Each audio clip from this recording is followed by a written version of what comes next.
Quasi of New York. Thank you, Mr. Chairman. It's so good to have spent this time with you. I want to thank all of our witnesses so much for their attention today and their preparation and the good work that they do. Let's assume that the JCPOA deal has flaws and inadequacies.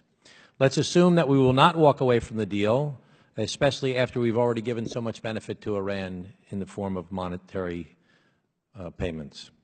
Let's assume that the IAEA hasn't done the inspections that they need to do. Let's assume that Iran is purveying evil and instability and terror throughout the region with their Tehran-backed militias in Iraq, Syria, Yemen, Bahrain, Gaza, and elsewhere. Let's assume all of these things for argument's sake. I would like each of you to just please tell me what is the number one thing we can do to, one, enforce compliance of the treaty, or not the treaty, of the agreement, and number two, what is the number one thing we can do, the number one toughest sanction we can impose without violating the deal? Ambassador?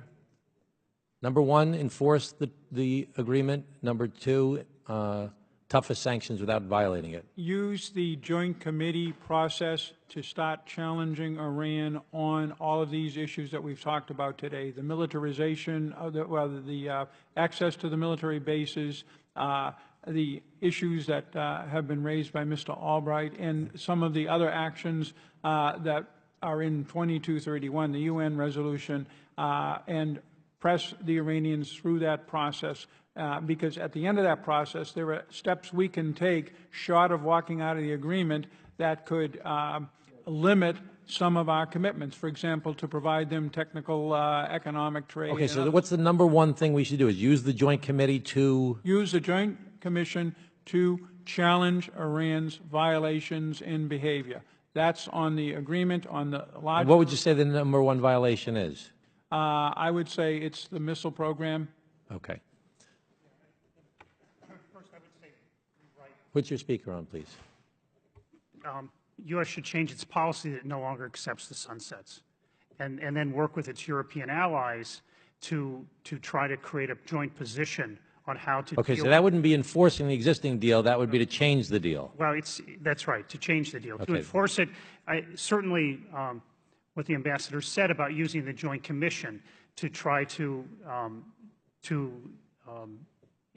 get access to military sites. Get access to. So you're saying ballistic missiles. You're saying military sites. But in terms of U.S. actions, I think that toughest sanction we can do. Toughest sanction we can do without violating the agreement. We need to step up non-nuclear sanctions on Iran, and we need to have a broader. So what would the number one sanction we could be? Non-nuclear sanction we could do. Well, I'm not an expert on sanctions, but I know I look to what this committee is working on, and I see many possibilities, and think that those are very sound things to do, okay, including the ones in the bill to be marked up tomorrow. Thank you. Mr. Sullivan? I think we should work with the IAEA and with our European partners on how to interpret and enforce Section T and Section Q of the agreement, which go to these military-related potential military-related nuclear activities of Iran.